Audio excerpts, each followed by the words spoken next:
Con mucho honor doy la palabra al ministro consejero del Consejo Nacional de la Justicia y al ministro del Tribunal Superior de Trabajo, profesor Elber Metz Correa. Gracias.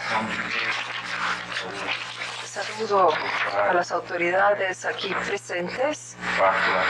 En particular, saludo a los compañeros de mesa, profesora Mariela Antoniazzi, profesor Sergio García Ramírez.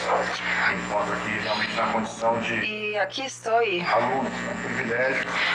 como alumno. Es una posición privilegiada oír a dos brillantes exponentes de los derechos humanos internacional, así como es un honor estar presente ante la presencia de la del presidente de la Corte Interamericana de Derechos Humanos, el profesor Caldas, la profesora Piovesan, secretaria nacional especial de Derechos Humanos, con su equipo, el secretario adjunto Silvio Albuquerque, su joven y competente equipo,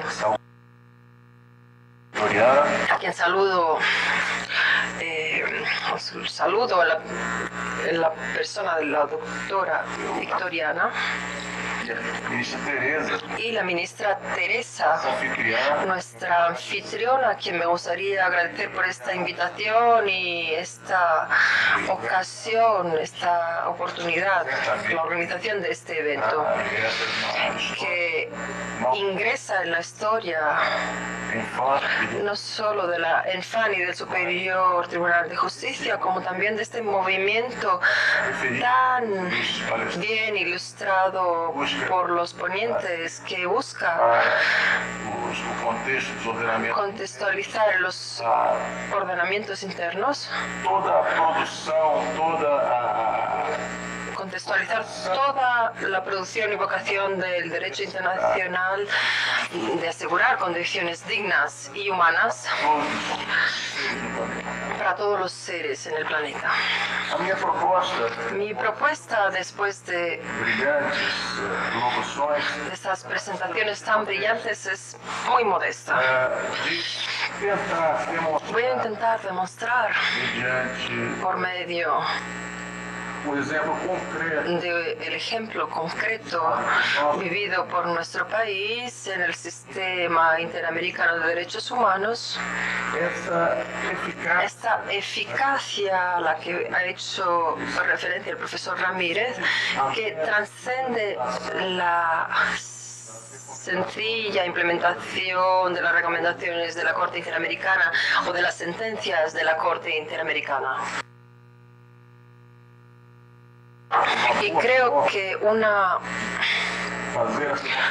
forma correcta para hacer esta demostración se da bajo la óptica del trabajo esclavo. Brasil ha estado presente en el sistema interamericano 2 veces en casos que se relacionaban al trabajo esclavo. Pretendo describir rápidamente el caso José Pereira, que se resolvió gracias a un acuerdo en la Comisión Interamericana, y el reciente caso del Brasil Verde, que inaugura nuevos paradigmas para esta discusión en nuestro país. Pero antes de afectar estos casos, solo para darles un panorama, es importante recordar que este es un nudo que insiste en macular la realidad en pleno siglo XXI. Es un atrevimiento de la afronta a la dignidad del ser humano, en su valor más precioso, que es la vida humana, y que afecta a alrededor de 21 millones de personas. 21 millones de personas. Generando ganancias de alrededor de 150.000 millones de dólares al año. lo que hace con que las diferentes formas de explotación de trabajo esclavo, que sea la segunda actividad ilícita más rentable del mundo, y siguiendo al tráfico de órganos. O sea, es un fenómeno de gran magnitud. Además del trabajo esclavo, el trabajo esclavo se asocia frecuentemente al tráfico de blancas, explotación sexual, y en un 44% de los casos afecta a personas fragilizadas en condiciones de migración interna o internacional.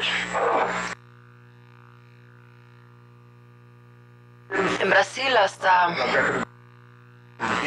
el principio de los años 90, la posición oficial del gobierno era de no reconocer la existencia del trabajo esclavo, a pesar de la militancia de diferentes organizaciones de la sociedad civil, sobre todo la Comisión Pastoral de la Tierra, que desde los años 70 denunciaba esta situación de vulneración de la dignidad humana.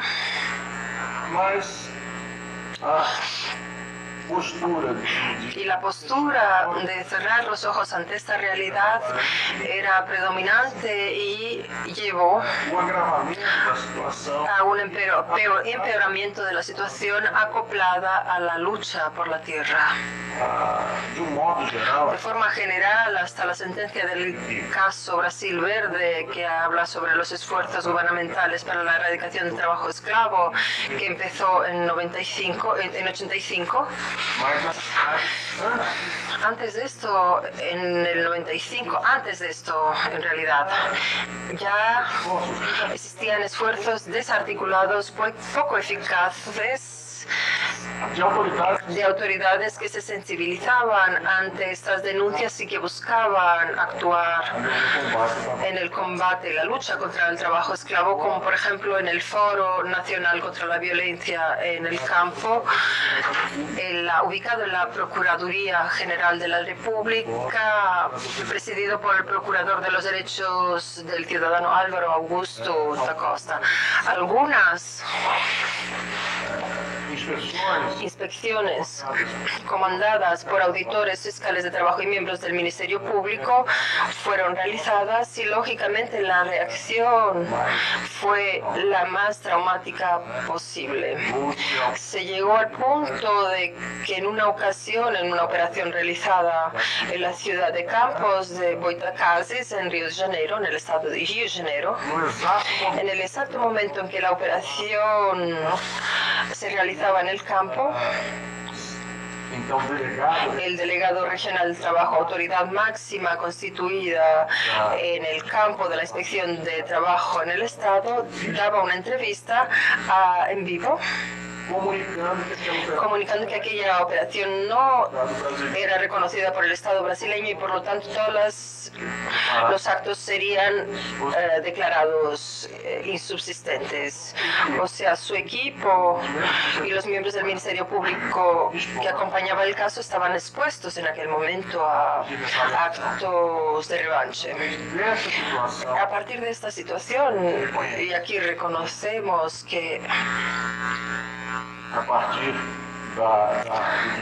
a partir del discurso del presidente Fernando Henrique Cardoso en 1995, a partir de esta situación y con el apoyo del presidente de la República surgió la idea de la formación de los grupos móviles de fiscalización, o sea, equipos profesionales de auditores fiscales especializados, expertos en este tema, que eran reclutados en todo el territorio y que realizaban las misiones de inspección sin, muchas veces, en tantas ocasiones, comunicarlo al delegado regional de trabajo cuyo criterio era nombrado según criterios políticos. Este es un marco importante de la evolución del trabajo esclavo, pero es importante no olvidar los los esfuerzos que lo precedieron. Es importante notar también que esta organização do Estado brasileiro, esse impulso no combate ao trabalho escravo, coincide exatamente com a apresentação de denúncias no cenário internacional, tanto no âmbito da Organização Internacional do Trabalho, quanto na Comissão Interamericana de Direitos Humanos. É em 1994 que a America's Watch e o CEGIL apresentam uma petição à Comissão Interamericana de Direitos Humanos, denunciando a exploração do trabalho escravo na Fazenda Espírito Santo. Relatam que 2 adolescentes, um conhecido como Paraná e o outro José Pereira, foram, junto com outros trabalhadores, seduzidos por propostas enganosas de condições de trabalho inexistentes, levados a uma situação de escravidão e, ao tentarem se evadir, foram perseguidos pelo gerente da fazenda,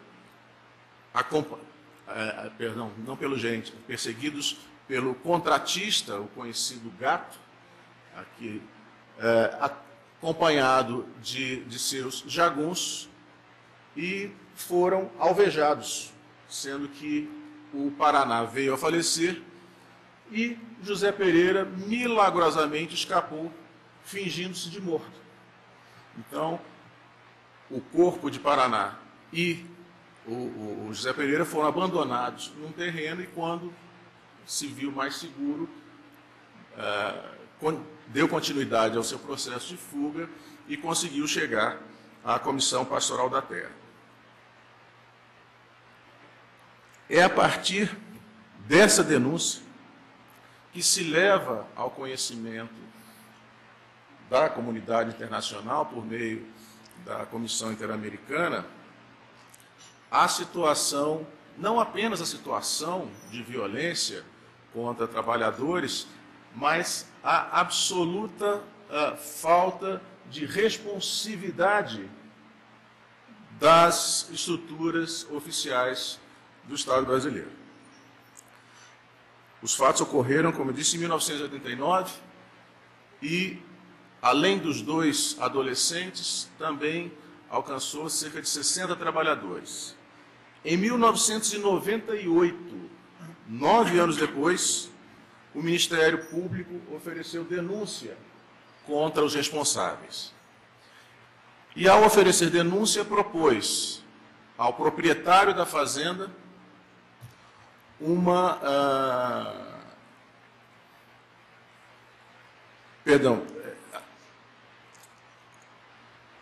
pediu para o administrador da fazenda uma pena de 2 anos de reclusão, que já estava prescrita, disse aqui o ministro Mauro, com a sua argúcia de ministro e ex-promotor de justiça.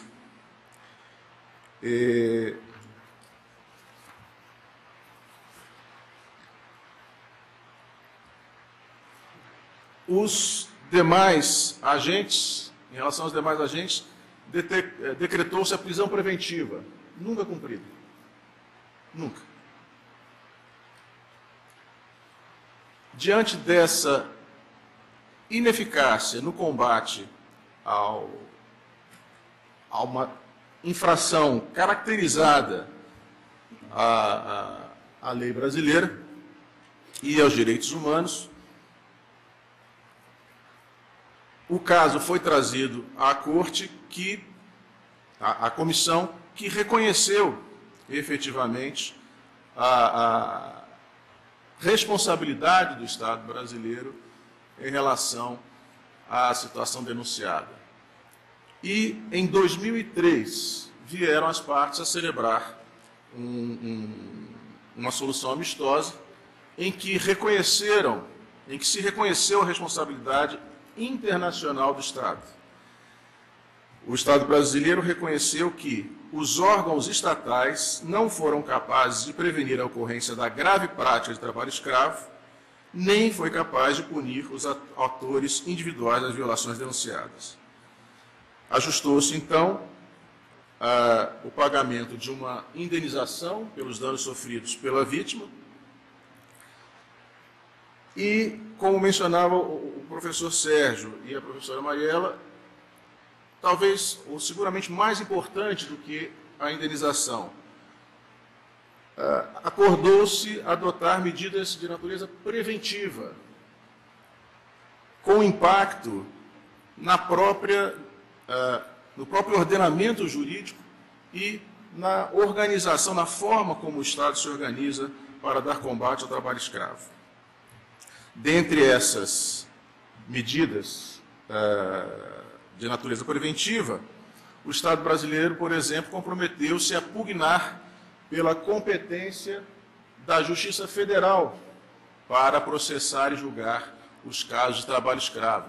Isso porque, como nós vamos ver no caso da Fazenda Brasil Verde, o tema da competência ensejou um atraso imenso e injustificável a inúmeros processos relacionados ao trabalho escravo. Já era difícil se ter uma denúncia oferecida, quando era oferecida, os juízes ficavam discutindo competência, enquanto isso o prazo prescricional avançando. Também se ajustou fortalecer o Ministério Público do Trabalho e os grupos móveis de fiscalização. Essa foi uma condição expressamente assumida pelo governo brasileiro no acordo firmado, no caso José Pereira, que traz, inclusive, base para questionamento no tocante a futuras situações de desarticulação desse grupo móvel. O Brasil já chegou a ter 9 equipes do grupo móvel de fiscalização e conta hoje com 4. Quer dizer, é de se questionar se nessa perspectiva, considerando que o trabalho escravo no Brasil está longe de ter sido erradicado, se não há aí um descumprimento do acordo firmado, inclusive pelo princípio da vedação do retrocesso. Não é? O que se deseja é que se avance na efetividade desse combate. Dos efeitos concretos gerados pelo acordo no caso Zé Pereira. Efetivamente, em dezembro de 2003, foi alterado o artigo 149 do Código Penal, ampliando o escopo do tipo penal ali previsto para contemplar novos elementos na caracterização do tipo penal, como as condições degradantes de trabalho, a restrição de liberdade por dívida e a jornada exaustiva. Dessa alteração, somada a uma importante revisão, uma importante evolução da jurisprudência, que reconheceu a competência da Justiça Federal para processar e julgar os casos de trabalho escravo, houve um impacto imediato no número de ações julgadas, impondo sanções efetivas por parte dos juízes federais. Mais recentemente, em 2014, a emenda constitucional número 81 foi promulgada, estabelecendo a pena de expropriação para as hipóteses de exploração do trabalho escravo em áreas rurais ou urbanas. Essa é outra medida, ao que consta, sem precedentes em outro país do mundo, que endurece as consequências para a exploração do trabalho escravo, que, curiosamente, ensejou no nosso país um movimento no parlamento para a revisão do tipo penal. Ou seja, já que a consequência é mais grave, vamos então mudar o tipo penal para torná-lo mais restrito, o que obviamente não tem o menor cabimento diante dessa perspectiva mencionada de necessidade de enfrentamento definitivo e frontal a essa mazela. Sobre isso é importante mencionar também que o argumento comumente usado para justificar essa pretensão à revisão do tipo penal, no sentido de que está se criando uma insegurança jurídica generalizada, porque empregadores bem intencionados estão vindo a ser punidos por situações que nada têm a ver com trabalho escravo, é absolutamente falsa. De um levantamento preliminar da jurisprudência do TRF da primeira região, constata-se a existência de aproximadamente 30 acórdãos que confirmam sentenças condenatórias ou que impõem condenação pela prática de trabalho escravo. Em nenhum deles, os elementos do tipo penal vêm isolados, ou seja, ninguém foi condenado por jornada exaustiva, ou como eu já ouvi no Congresso Nacional, ninguém foi condenado porque a espessura do colchão não era de 7 milímetros. Não é? Há sempre um somatório de fatores, jornada exaustiva com condições degradantes, pessoas que são obrigadas a morar no curral e tomar água com os animais, e vigilância armada e retenção de documentos. Ou seja, sempre há um combo de violações a justificar a imposição da sanção. Como eu mencionei, em 2007, o Supremo Tribunal Federal pôs uma pá de cal na discussão sobre a competência para processar e julgar o crime de trabalho escravo, o que tornou os processos tremendamente mais céleres. Apenas no ano de 2008, a Vara Federal de Marabá julgou uma dezena de casos de exploração de trabalho escravo. Então, para um país que ainda não tinha visto uma condenação por exploração de trabalho escravo, essa foi uma ótima notícia. E, repito, essa decisão do Supremo Tribunal Federal veio ao encontro da avença que se havia celebrado perante a Comissão Interamericana de Direitos Humanos. E, igualmente, importante mais dois fatos: a criação da Comissão Nacional para a Erradicação do Trabalho Escravo, CONATRAE, em julho de 2003, um espaço de articulação interinstitucional, tanto com organismos da sociedade civil quanto da estrutura do Estado, e que tem como incumbência coordenar e avaliar a implementação das ações previstas no Plano Nacional para a Erradicação do Trabalho Escravo. E, em outubro de 2004, a criação da chamada Lista Suja, um elenco das empresas ou dos responsáveis por situações de exploração do trabalho escravo, devidamente reconhecidas em inspeção administrativa. Essa lista serve não só para dar visibilidade a essa situação, funcionando como uma sanção moral contra essas empresas. Muitos consumidores deixam de consumir produtos quando veem uma empresa relacionada nessa lista, mas serve igualmente como critério excludente de benefícios de financiamento por entidades públicas. Eu vi um relato uma vez de um dos agentes, um dos auditores fiscais, que compareceu a uma fazenda onde foram identificados vários trabalhadores em situação de trabalho escravo, e na porta do estabelecimento, a primeira coisa que se via era uma grande placa indicando empreendimento financiado com recursos do Fundo de Amparo ao Trabalhador. Quer dizer, é uma situação que de forma nenhuma se poderia justificar, e nesse sentido a Lista Suja cumpriu e vem cumprindo uma função extremamente importante. Daí a preocupação que causou recentemente a decisão governamental de suspender a publicação da lista a despeito de determinação judicial no sentido de determinar ou de impor a sua publicação.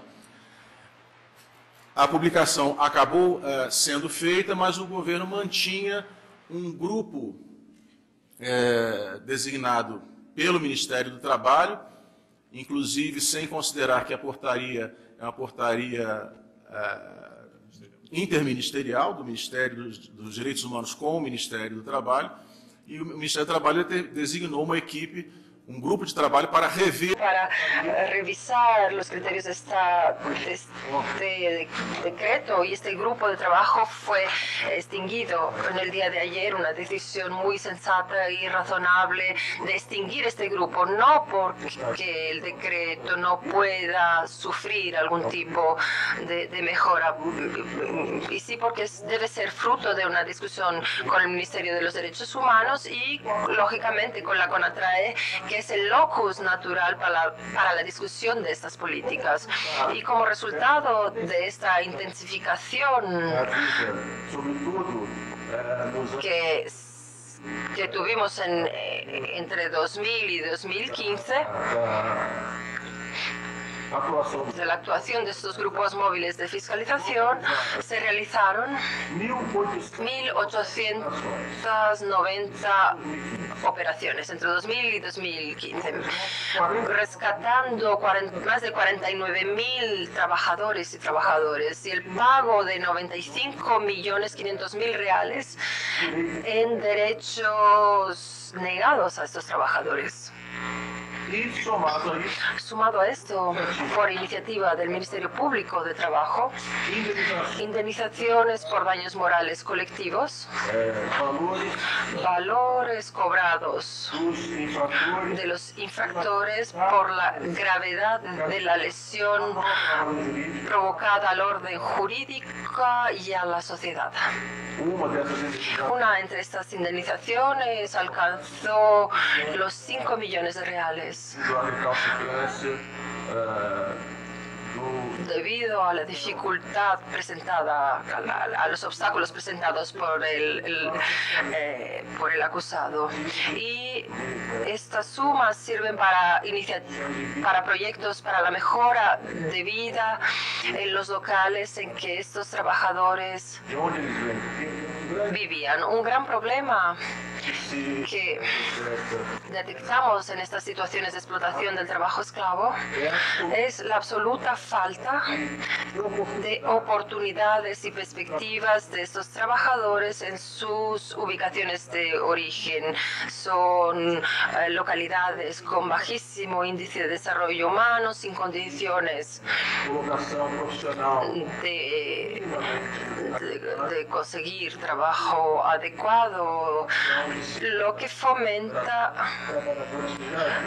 lo que hace con que trabajadores que habían sido ya rescatados en operaciones anteriores y que son flagrados una vez más en la misma situación debido a la absoluta falta de opción.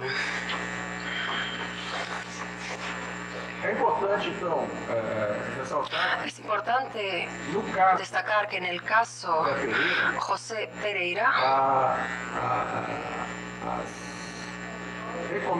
las recomendaciones, por así decir, o el resultado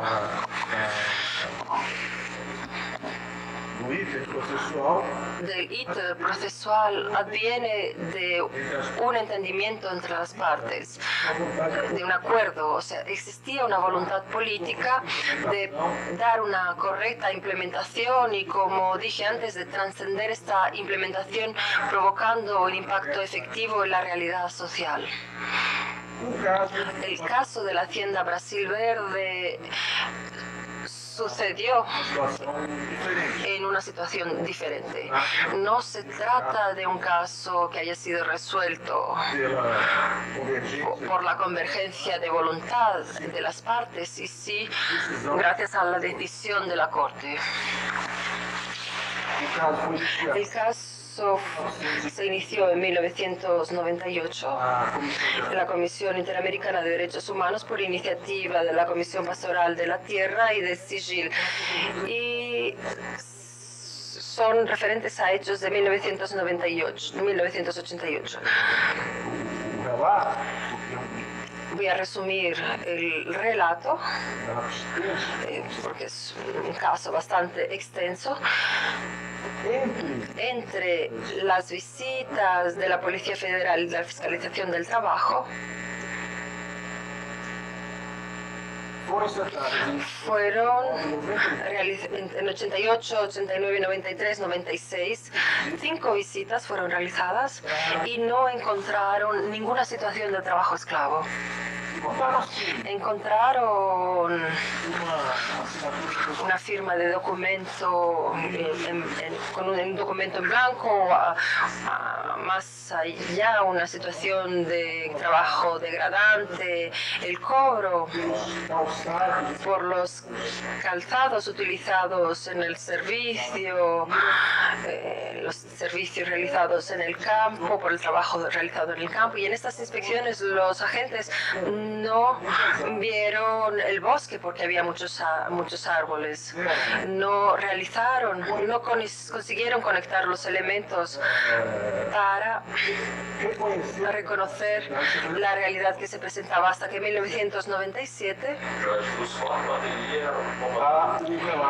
el relato de la Fiscalización del Trabajo apunta efectivamente la caracterización de trabajo esclavo con 43 trabajadores en condiciones subhumanas de trabajo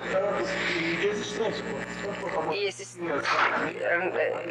alimentación, vivienda y atención a la salud eran los problemas que se presentaban. En julio de 1997, el mismo año de la inspección, fue presentada la denuncia y ahí sí se le proponía al propietario de la hacienda la suspensión del proceso por el plazo de 2 años siempre que se comprometiera con algunas conductas propuestas por el juez.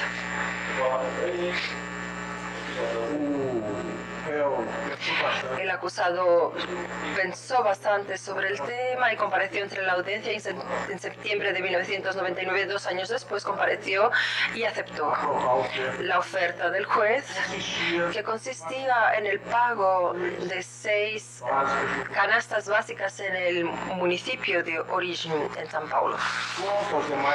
En relación a los demás acusados, el proceso prosiguió. El administrador de la hacienda y la persona que se llamaba Gato. En marzo de 2001, la persona que era aquel que atraía a los trabajadores.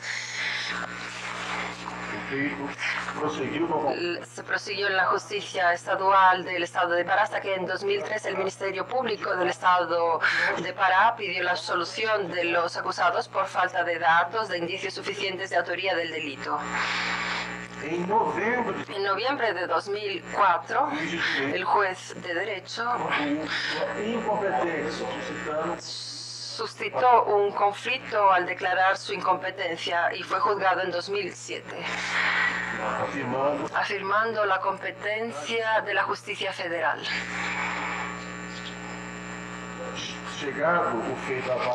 Cuando llegó al Tribunal Federal de Marabá, el Ministerio Público decidió por la prescripción de la punición, de la pena. La acción penal fue extinguida en julio de 2008. Pero en marzo de 2000 ya habían sucedido nuevas inspecciones, lo que creó se presentó otra denuncia ante el Ministerio Público Federal en el Tribunal de Marabá y una vez más declinó la competencia, pasando la competencia a la justicia federal. Este proceso desapareció en el medio del camino y no fue encontrado por el Estado brasileño para poder ofrecer informaciones ante la Corte Interamericana.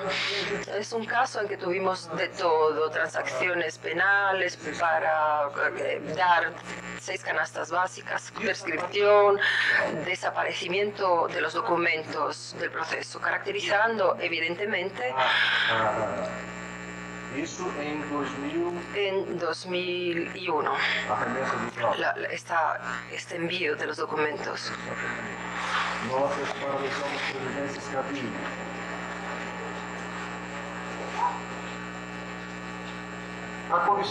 La Comisión Interamericana declaró inadmisible la denuncia, dirigió el caso, envió el caso ante la Corte y en 2015 empezó a examinar este caso, terminando el análisis en octubre de 2016. En esta decisión fueron fijadas premisas claras, extremadamente importantes, que deben guiar la discusión, una nueva discusión de este tema en el ámbito del Estado brasileño. Em primeiro lugar,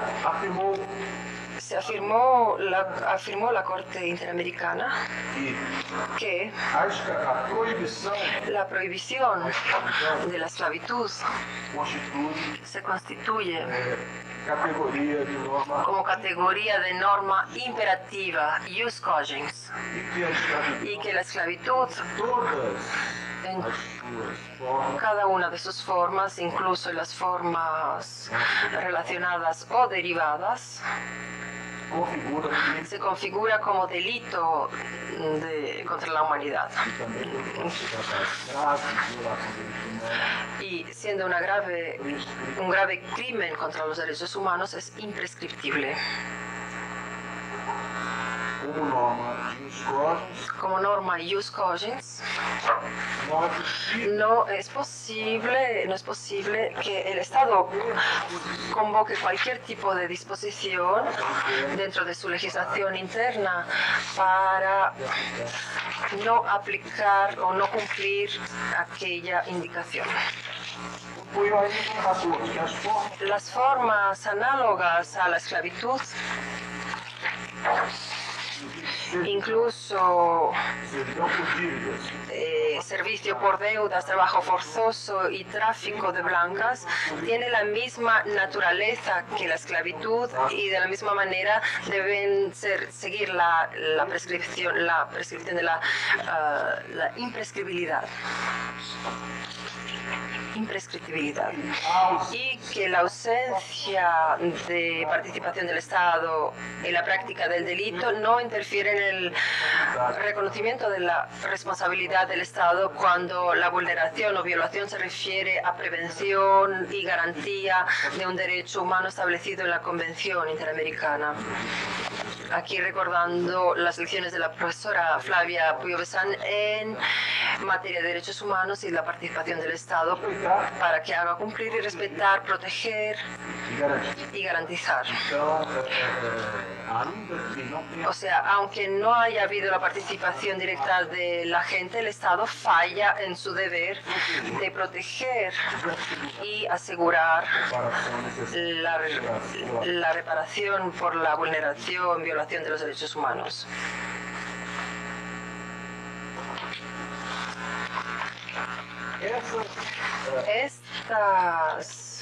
Esta decisión de la Corte, como ha sido mencionado antes, de carácter cogente, le impone al Estado brasileño la adopción de medidas para alinear su legislación al entendimiento de la Corte Interamericana.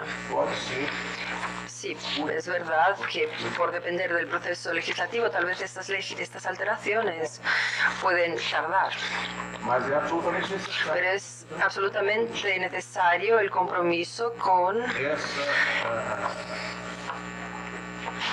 em asegurar essa convergência. asegurar esta convergencia de pensamiento. Mais do que isso, Más que esto, es posible, hasta que llegue esta alteración legislativa, adoptar medidas que hagan que la lucha contra el trabajo esclavo sea más eficaz y reduzcan así a demora la demora, na entrega el retraso en la entrega de las prestaciones jurisdiccionales en casos de trabajo esclavo.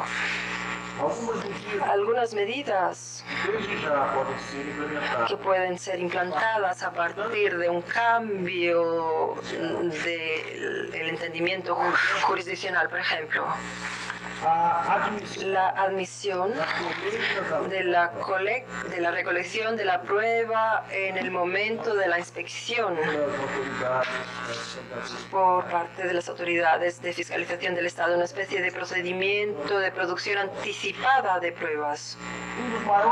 Uno de los más grandes desafíos para la punición de los responsables del trabajo esclavo proviene de la necesidad de repetir la prueba en juicio 2, 3, 4 años después. Esas personas que han sido liberadas no permanecen allí, muchas no tienen dirección fija y tampoco registro certificado de nacimiento.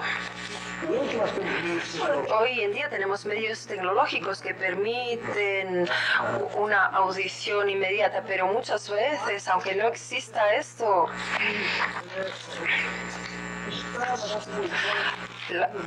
entre las funciones del juez consta hacer lo que esté a su alcance para dar efectividad a las normas de definición de los derechos humanos.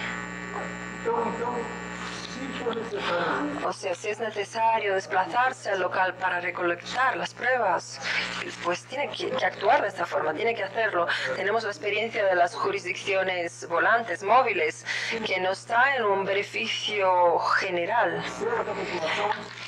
en sectores de la población completamente excluidas al acceso a la jurisdicción. Otra situación que provoca enormes retrasos en los procesos referentes al trabajo esclavo.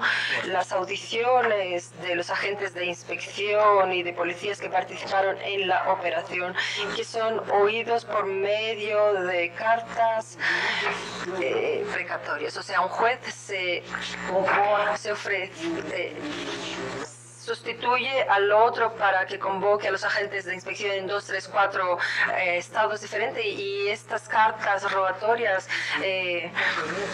tardan demasiado cuando las audiciones por videoconferencia, teleconferencia permiten evitar todos estos retrasos. Y por fin es indispensable que se inauguren instancias de articulación de los agentes que tienen la incumbencia de luchar contra el trabajo esclavo. La actuación, sea de la Policía Federal, cuanto del Ministerio, como también del Ministerio de Trabajo y Empleo, deben seguir los criterios de efectividad y menos de reactividad. Es necesario planificación con inteligencia y con agregación de los medios necesarios para asegurar la máxima eficacia de estas intervenciones. En este sentido, una iniciativa modesta ha sido adoptada por el Foro de Combate al Trabajo Esclavo y Tráfico de Blancas del TNJ, con el doctor Ulises, que es miembro de este foro, con la intención de formar un grupo interinstitucional compuesto de jueces, miembros del Ministerio Público de Trabajo y Federal, Policía Federal y Ministerio de Trabajo, para articular, realizar la articulación necesaria para estas acciones. Todas estas acciones dependen sobre todo de buena voluntad y de compromiso. Las dificultades existen siempre, deben ser enfrentadas, y cuando son evocadas estas dificultades, siempre intento acordarme del ejemplo de un ciudadano brasileño que nació en el siglo XIX, que era negro, hijo de una madre negra libre y padre blanco.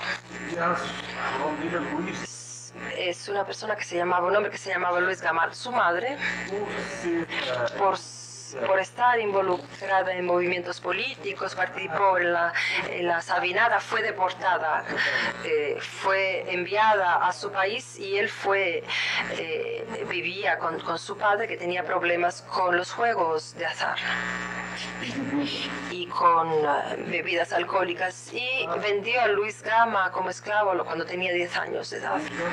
Luis Gama fue a parar a casa de un señor que tenía como huésped a un estudiante de Derecho. que se apiadó de la situación de Luis Gama y le enseñó a leer.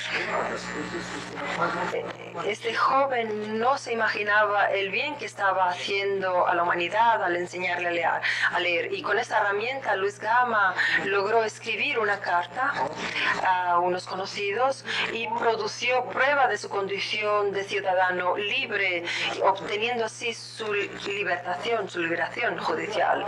Y entusiasmado, Luis Gama empezó el curso de Derecho en el Largo San Francisco. Terminó su curso, pero no pudo recibir el diploma porque era negro y ex-esclavo. Y adoptó la solución que en aquel momento todos adoptaban. Se convirtió en una especie de abogado no oficial y se dedicó a postular en juicio la liberación de personas que habían sido esclavizadas en Brasil. Raúl Pompeya dijo sobre él que era una persona que se dedicaba y utilizaba todas sus fuerzas como una vela que entrega toda su llama, que entrega toda su energía. Se entregaba completamente sin ningún medio, sin ningún tipo